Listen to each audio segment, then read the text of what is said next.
We are through. We've done it. We are going back to the final, and it feels very nice to be back. It's only one tournament where we missed the final, but it is so nice to be back in a Gold Cup final. For all the fun and enjoyment that this tournament brought, it's ultimately a very familiar final we've got between the U.S. and Mexico. It is the two teams that have won by far the most Gold Cups. It's the most common matchup in the final. There's only ever been one final in which the U.S. or Mexico was not present, and often both of them are. This is the third time in the last four editions that this is the final. So it's very familiar that we get this kind of matchup. And so Mexico come in probably as favorites. The U.S. haven't been as good, I don't think, and Mexico's brought a better squad to the Gold Cup than the U.S. did. It's kind of a similar spot to where the U.S. was in 2021, where they had this B team going up against this juggernaut Mexico squad. And they ended up winning that game. It's one of my favorite games ever, with Miles Robinson heading in the winner in extra time. That was a lot of fun, but I feel like Mexico might actually be bigger favorites maybe in that game than they were in 2021. I'm not sure, because the U.S. has brought a few fairly solid players in Chris Richards and Tyler Adams, so it's not like they're completely devoid of any like super big star names quite like they were in 2021. But I also think Mexico has a few better players than they did in 2021, or at least now older, more experienced players than they did in 2021. So either way, I think it's still a pretty big advantage to Mexico, even though the U.S. does have some good players. But I was quite happy with how the U.S. played against Guatemala. I've been worried for a while at how the U.S. was playing, because I still feel like even when we were winning, it wasn't the most impressive of results. So we had been kind of trudging along the tournament. Things could have gone very differently if Costa Rica had scored that goal that hadn't hit the post in the 85th minute.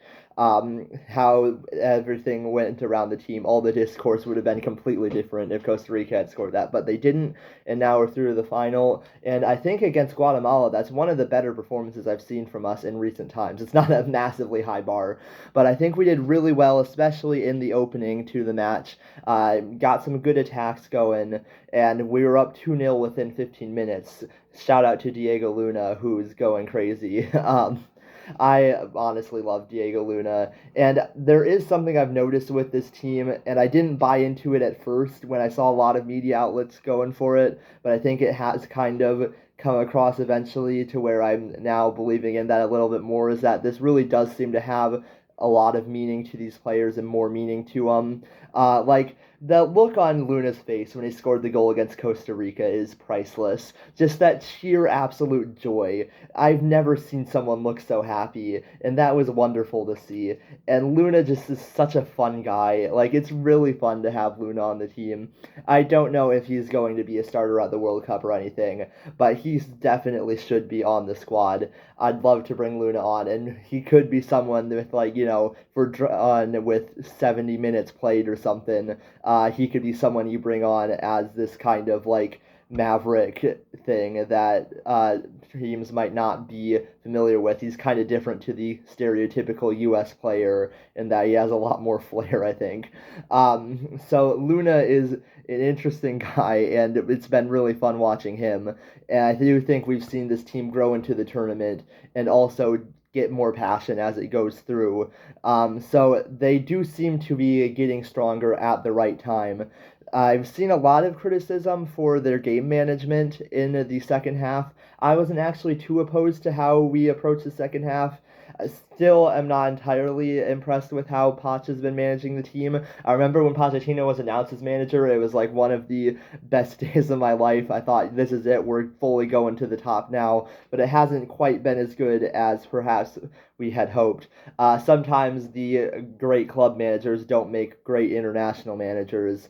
Pochettino, I don't think, has ever actually managed an international team, so he is somewhat inexperienced in that role, and I wonder if it hasn't gone quite as well as maybe we'd hope because of that. Uh, but I wasn't actually that critical of the approach we had to the second half, because I think whilst we were creating some good chances in the first half against Guatemala, Guatemala was also creating some pretty good opportunities. And in the second half, they still had a few moments, but I think by and large, it was a lot more secure in the second half than in the first half. So I wasn't too upset with, sitting back when we have a 2 goal advantage. There's always this kind of like debate of what's the right way to approach scenarios like that. And there will be those who say you got to just keep on scoring, make sure the game is as far away from your opponents as possible. But that sometimes isn't the right response, and especially when Guatemala were getting chances through our attacking attempts in the first half, through our more attacking play. I think that's fine for us to sit back. So I didn't have quite as many issues with that as some do. I do want to shout out Guatemala though for an amazing tournament that they've had, and they played a pretty good game in the semis too. Like it's been really fun watching Guatemala, and it's been really fun seeing the fan support they have. And I really do hope they qualify for the World Cup. I think that'd be awesome, and maybe they can. I mean, they've done very well in the past 2 Gold Cups. Can they replicate that in qualifiers? Is the question.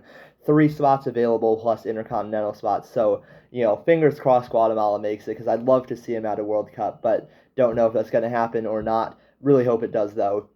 And the other side of things, we got Mexico. And Mexico have at times been like below par, I think. But by and large, they've still been a pretty decent side. Like I think against Saudi Arabia and Honduras, neither of them were the most impressive of wins, but ultimately both were fairly comfortable. Like the Saudi Arabia game, Mexico weren't great in the first half, but as soon as they figured it out in the second, they were fine and ultimately cruised through to a victory. And against Honduras, I don't think Honduras ever actually looked like they were going to score. Like Honduras, I don't know if they even like got a ball into the box ever. They never really managed to get any of those balls in, and when they did try and get balls into the box, it would immediately be kicked away by a Mexican player. And so they were having to resort to long shots, which they were not very good at. I think one of them legitimately did reach the second row of seats, which, like, not the second row, the second level. That's how badly it missed the goal. And this was happening all the time. Like, that was all Honduras could do, and they were so bad at the long shots.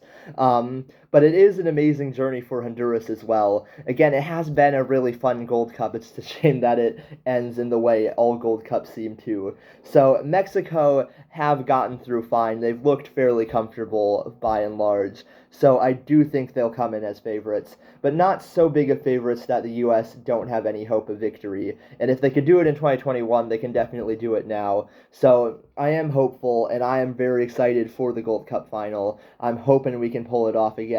There has been this thing going on where every other tournament, the U.S. or Mexico wins. So 2013, the U.S. won, 2015, Mexico won, 2017, USA, 2019, Mexico, 2021, USA, 2023, Mexico, which means if we're following that, it's America's turn to win it. But that doesn't actually mean anything. That's just kind of a fun thing that's happened. So, yeah, I'm very excited for the Gold Cup, and I'm hopeful that the U.S. can do it, but Mexico probably are favorites.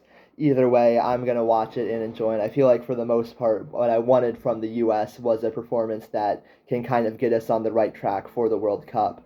And that, I think, has happened now at the Gold Cup, even if we lose the final. So whilst I'd be devastated if we did lose the final, I do think that a lot of what I was hoping would happen in the tournament did. So that's a positive.